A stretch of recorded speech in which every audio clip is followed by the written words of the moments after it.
Lorsque les lois, soient-elles juridiques, sociales ou naturelles, sont transgressées, il est normal que les conséquences aboutissent à un phénomène social dont les conclusions sont tirées d'un vocabulaire dévalorisant.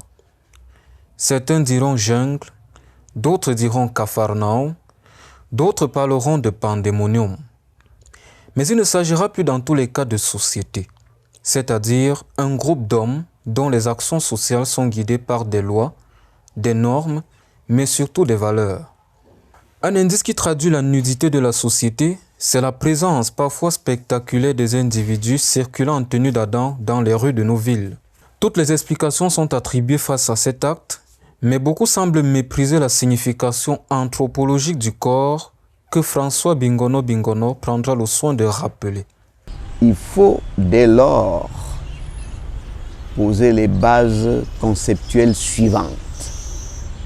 La nudité, l'organe matriciel, donc le sexe, est ce pourquoi l'Africain a un respect sacro-saint.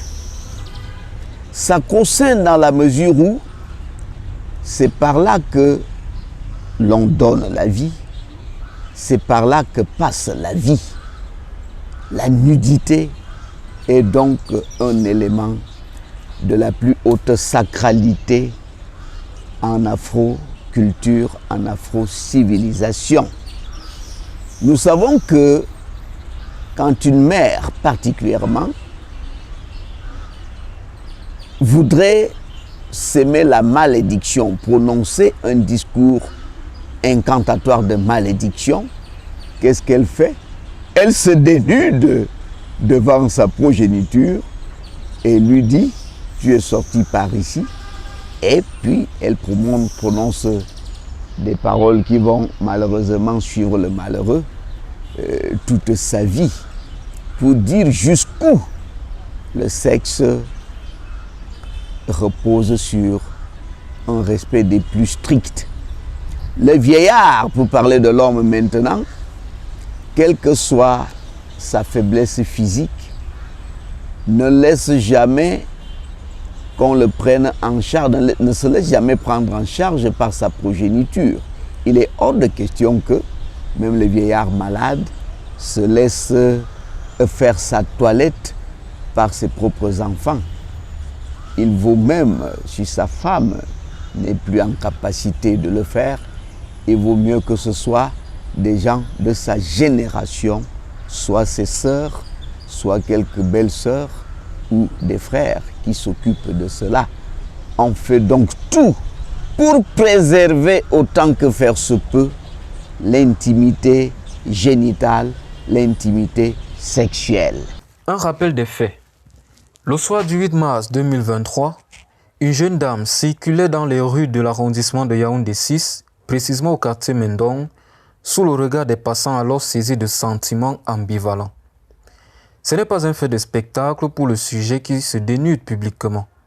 François Bingono présente d'ailleurs une approche à 3 niveaux qui peut amener un sujet à se mettre à nu publiquement. L'on peut se dénuder publiquement parce qu'on a eu un choc psychologique, un choc mental. Alors, démoralisé jusqu'au dernier degré, il peut advenir que dans un état de perte de confiance, de conscience, je veux dire, dans un état donc de perte de conscience, on atteigne la décrépitude par laquelle on se dénude devant le public. Alors ça peut être une maladie psychologique conjoncturelle, c'est-à-dire ponctuelle. Voilà une modalité. Autrefois, on disait c'est des fous. Et alors on disait effectivement ce sont des forcenés, ce sont des malades mentaux, oui. Ce sont des fous. Oui. Peut-être qu'il a eu simplement un choc d'une telle hystérie qu'il a perdu l'intelligence. Il y a cette première piste. La deuxième piste, c'est justement un début de folie, un début de folie. Parce que la première que je voulais évoquer, ce n'est pas encore la folie, c'est simplement quelqu'un qui a été dépressif, dépassé par les événements. Dépassé par les événements, j'aime ce français camerounais, ce français africain là. Il est dépassé par les événements, alors il perd le nord. La deuxième modalité, c'est donc une crise de folie. Et la troisième modalité maintenant, qui passe pour être la plus récurrente, c'est le fait d'avoir pactisé avec des forces maléfiques. On a pactisé avec des forces maléfiques, des forces occultes, alors parce qu'on veut accéder à un lucre sans effort d'époil. Le phénomène est devenu récurrent que le public se fait un sujet de divertissement à l'image d'un programme télévisé d'amusement. Mais dans un registre d'explication encore plus élevé, le groupe spectateur qui contemple ne fait-il pas partie du déroulement processuel du troisième niveau de nudité du sujet? Ceux qui regardent ne font-ils pas inconsciemment partie du déroulement de la scène, non pas comme des figurants du film, mais des acteurs? Le fait n'est pas du tout accepté. Par contre, là où je suis un tantinet d'accord avec toi, est que le public est avide de spectacles gratuits. Il s'agit d'un spectacle gratuit, d'un spectacle sacré. C'est un spectacle rituel. Voir comme ça, observer comme ça, lorgner comme ça, un sexe d'un corps entièrement nu, cela n'est pas du tout évident. Nous savons que parfois dans certaines cultures, pour consommer l'acte sexuel, on dîme l'âme, c'est-à-dire on éteint la lumière pour que l'acte sexuel, qui est de la plus haute intimité, se passe dans le plus secret. le plus secret. On éteint donc la lumière pour que si un regard malveillant de voyeur était dans les parages, qu'il n'assiste pas à ce qui se passe. Donc le fait n'est pas banal, mais malheureusement, on dit également, c'est une formule camerounaise, l'œil n'a pas de frein. L'œil n'a pas de frein. Et étant donné que voir une femme entièrement nue, ce n'est pas un spectacle du quotidien. Allons-y voir combien est-ce que les jeunes gens se battent pour aboutir à cela. Ils donnent des bonbons, ils donnent des chocolats, ils donnent des yaourts, ils achètent le pain du 8 mars, ils donnent des gâteaux à l'occasion de la célébration de l'anniversaire, ils donnent de l'argent et peut-être c'est au bout, quand c'est trop rapide, comme ça se passe avec la jeunesse actuelle, c'est au bout d'un mois que cela peut arriver. Si on remontait à nos générations, il fallait avoir la patience nécessaire parce que cela pouvait bien attendre 6 mois, cela pouvait attendre 13 mois. Peut-être que c'est au bout de la 2e année que cela arrive. Donc, c'est un spectacle d'une telle singularité que, l'œil n'ayant pas de frein, eh bien, on regarde. On s'indigne. Je dis, l'on s'indigne parce que il n'y a qu'à écouter le genre de discours qui sortent des bouches de l'assistance. Voilà l'argent facile. Voilà comment vous vendez vos âmes. Donc, c'est une flopée d'insultes qui s'abattent sur celle-là. Il s'agit alors de l'atteinte à la pudeur et à la moralité publique. Idéalement, la précaution simple face à cette conduite est de couvrir le sujet. Seulement, circuler en tenue d'Adam n'est pas qu'un objet de divertissement des autres acteurs du film, il y a également la peur d'être une potentielle proie. C'est pour ça que le public reste à l'écart. On se dit, peut-être qu'il suffit que quelqu'un ait un contact physique avec elle et ce quelqu'un-là est possédé par l'esprit maléfique qui est en train de la tourmenter. Donc, c'est une précaution préventive. On ne sait pas. Est-ce qu'elle est simplement malade mentale, auquel cas on doit voler à son secours? Est-ce qu'elle est sous envoûtement? Alors il vaut mieux la laisser subir son sort. Donc le public est là, il ne regarde pas avec satisfaction, même si quelques goguenards rigolent. Mais au fond de soi, on se dit, où va le monde? Que devient l'Africain? Donc l'ahurissement est total. Et la précaution préventive fait qu'on ne voudrait pas du tout entrer en contact avec ce genre de sujet vendu. Pour éviter d'être une proie au-delà de ne pas toucher le sujet, il faut que la jeunesse, qui semble être la cible mielleuse des vendeurs de rêves, cultive des valeurs qui leur permettront de vêtir leur honneur, leur dignité et celle de la société. Le bonheur n'est pas une donnée facile à acquérir, c'est une quête permanente au prix de l'effort, du travail, de la constance dans ses ambitions.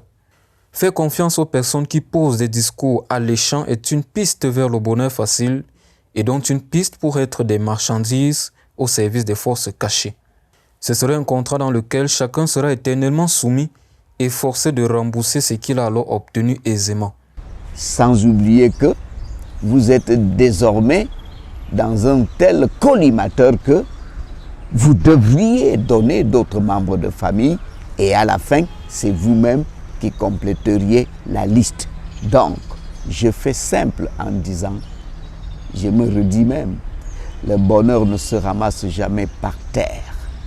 Tout bonheur que l'on vous promet de façon gratuite est un malheur, est un maléfique.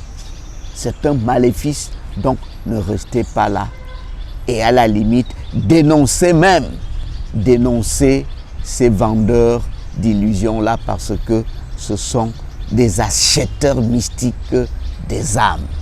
Et ces acheteurs ne s'en tiennent pas à une seule âme. Une fois que vous avez commenté, eh bien, ça va s'enchaîner et c'est vous qui compléteriez la liste. Mais tout n'est pas perdu. Dans la vision du monde du négro-africain, il existe toujours un moyen de réparation à un dommage causé, quelle que soit la gravité de ce dommage. Pour ce faire, il faut d'abord considérer que l'univers évolue en deux phases.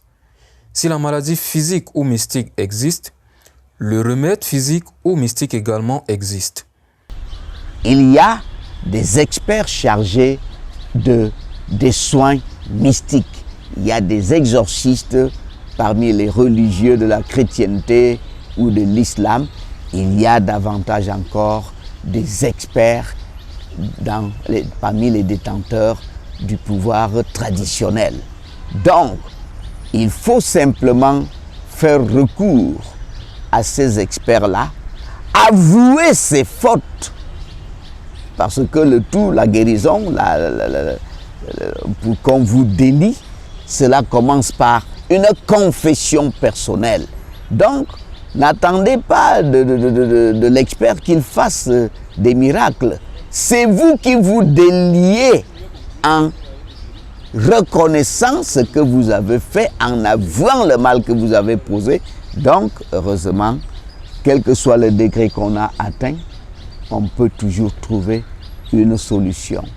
Et ces experts-là ne sont pas du tout, ne se recrutent pas parmi ceux qui ont de grandes plaques partout, je soigne tout, je suis le grand sorcier. Ce n'est pas ceux qui font du tapage. Les bons experts ne font pas de bruit, mais on les connaît. Donc, il faut éviter de tomber sur d'autres vendeurs d'illusions aussi, qui vont vous dire, ah, c'est rien, je vais te soigner, je vais te sauver de ça en très peu de temps. Et comment savoir? J'ai dit, ceux qui font du tapage, restez à l'écart de cela. Ensuite, si à peine arrivé, on commence à vous demander beaucoup d'argent, sachez que celui-là, c'est tout aussi un vendeur d'illusions. Il n'a pas l'expertise qu'on attend pour qu'on vous sorte de ce mauvais pas maléfique, de ce mauvais pas mystique, de ce mauvais pas occulte. Donc, il y a bel et bien des solutions. Mais la meilleure des solutions, c'est la prévention. Et je me redis en disant, en termes de prévention, évitez les vendeurs d'illusions qui vous promettent des biens matériels ou alors l'accès à beaucoup d'argent de façon simple, de façon simpliste, de façon facile. Parce que ce n'est qu'un appât qui, au bout du rouleau, finit par la mort, par des séries de morts. En clair, même dans la manifestation d'une maladie mystique, la prévention est plus thérapeutique que la guérison. Il revient à chacun de participer à prévenir l'effet de nudité publique en optant pour la prudence et la préservation d'une dignité humaine. Protéger son corps physique, c'est protéger les valeurs, protéger la culture, protéger la spiritualité et donc protéger le corps social.